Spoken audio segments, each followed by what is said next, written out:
And so if you really concentrate and listen to what they're saying, once they finish, don't make any assumptions, ask questions, make sure you gather more information, and then you can start to think about how you could potentially solve problems. So a little technique, I think it's really good, is to catch golden nuggets. Golden nugget would be an important piece of information in something that a guest says. I think a nice question might be to ask, oh, is it your first time at base? And then you can get so much information from their answer to that, right? And that really gives you some information that you can use to deliver them an incredible session.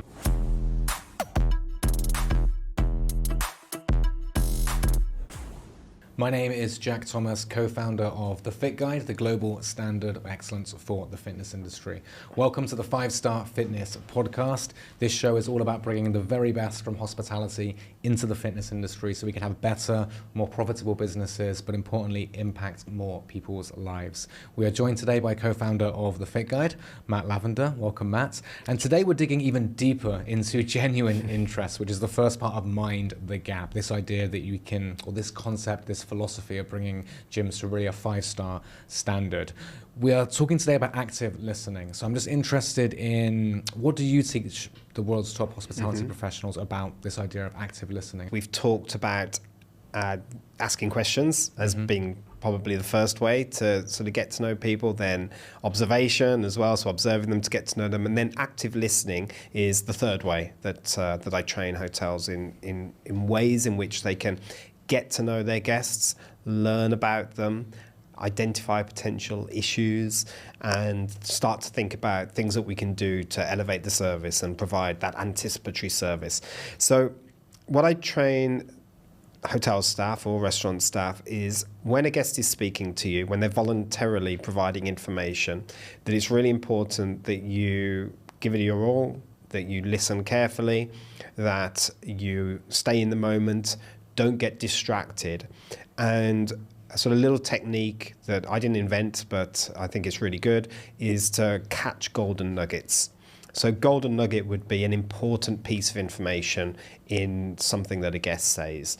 So for example, I have little audio clips that I'll play to hotel staff, and it'll be a guest talking, and they'll maybe talk for about 2 minutes, but the golden nuggets might be that they lost their luggage, the airline hasn't sent it yet, that there's a button missing from their shirt, that they're potentially late for a meeting, that they're stressed. And so, I ask people to listen to that and really give it their full attention and then catch those golden nuggets. And then once they've caught the golden nuggets, we then sort of move on to the next stage and start about how we can use that information. Yeah, it makes me think, again, I'm always thinking of ways that we can apply this to the fitness industry, of course. And I think a nice question might be to ask, oh, is it your first time at base, first time at the gym? Never been here before. Have you done this kind of training before? And if they say no, say, how do you feel about your first class at base? Feeling a little bit nervous? How do you feel about it? And then you can get so much information from their answer to that, right? If you just listen to them, let them say their piece, and that really gives you some information that you can use to deliver them an incredible session. If they're like, oh, I used to do this training years ago, I'll be fine, or like, yeah, a little bit nervous, but I hope I'm going to be okay. Then again, you really know there's a lot of different things you need to be doing compared to that first person. Absolutely.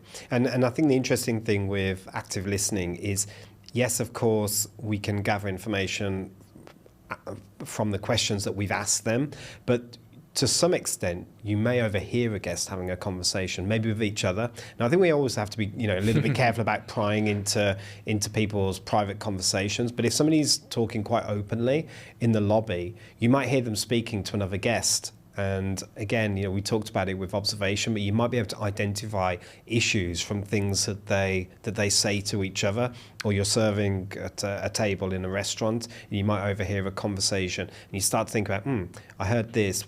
How can I preempt a particular situation, or is there something I can do?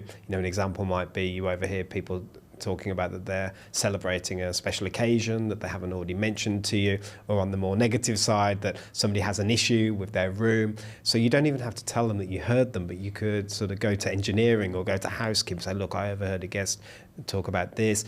And then somebody could then check in on them without necessarily saying, we heard you say this. And so I think in the fitness environment, there must be loads of examples where, you may overhear one member talking to another member about a particular class or something they'd like to achieve. So it's all about listening to conversations, catching those golden nuggets of information, and then using that what you've learned.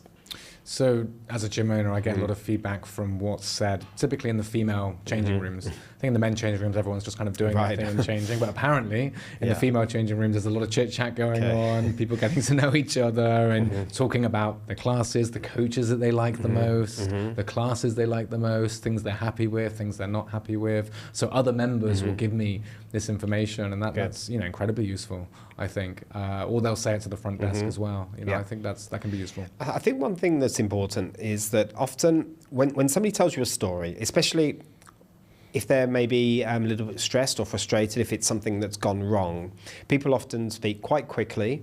They'll maybe omit bits of information as well. And so if you really concentrate and listen to what they're saying, the sort of technique I train on is once they've finished, don't make any assumptions, because it's easy to sort of start filling in gaps yourself. I say acknowledge what they said and maybe just repeat back what they said. Check you've got all the information that you need, so ask questions. So for example, in the case that a guest had lost their luggage, how many pieces, what was the airline, did you have anything important? That you'll need in the next few exactly. days, If they say, often I do it with the meeting being late, they say, they've said that their meeting is late, and people start saying, oh, well, let's organise a car to send them. I said, well, before you even do that, you need to ask, is it an online meeting? So people are already kind of trying to find solutions to the problem. So, ask questions, make sure you gather more information, and then you can start to think about how you could potentially solve problems. And I think, in future episodes, we'll talk specifically about problem solving and complaint handling. And this is sort of one aspect of it, using active listening to be able to provide a better service. And do you think active listening can be taught, or have you got any tips for being better at active listening? I think, again, some people are just better at it than others, and so for some people it comes naturally. But yes, I do think you can teach it to a certain extent. I think giving people those tools to say, look, if someone is telling you something, stop whatever you're doing, give it your full attention, and make a conscious effort to as you're going through, to say, what are the golden nuggets? What are the important bits of information in what I've just been told? Rather than let it sort of pass you by, because then you'll miss information. And if you're not sure, don't be afraid to ask them to repeat more information and confirm that you've got it right. So yes, it is something I train on, and we have a lot of success with that, with people that maybe for whom it doesn't come quite so naturally. Role plays help, would you say? Like the audio that you play them and role playing it out, does that help? Absolutely. Yeah, I think with any of these things that we train on, it's really important to do real examples. My training is never me just standing at the front sort of with slides. It's always, okay, here's a concept, let's practice it. So yeah, constantly practicing and creating some little audio clips which people have to listen to, and then catch golden nuggets and ask them what questions they would do, and then real-time role plays.